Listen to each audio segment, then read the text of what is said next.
नमस्कार.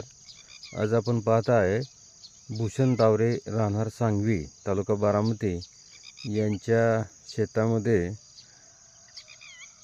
19 ऑगस्ट दिवशी आपण 1 एकर क्षेत्रामध्ये सबसर्फे ड्रेनेज सिस्टीम लावली होती आणि त्यानंतर त्यांनी भेंडीचे हे पीक घेतलेलं आहे.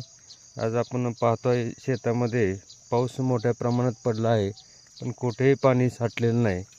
आणि या ठिकाणी तुम्हाला हे पाणी निघणारं मी आता दाखवत आहे.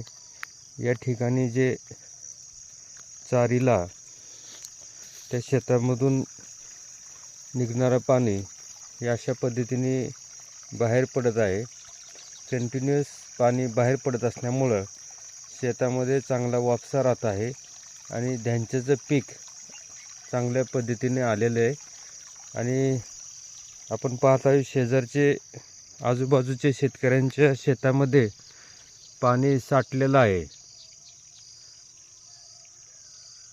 शेजारचे शेतकरी जे आहे त्यांनी ऊस पीक केलेलं आहे. त्यांच्या शेतामध्ये पाण्याची निचरा होत नाही, परंतु भूषण तावरे यांच्या शेतामधील सर्व पाण्याचा निचरा होत आहे आणि धान्याचे पीक चांगल्या पद्धतीने आलेले आहे. धन्यवाद.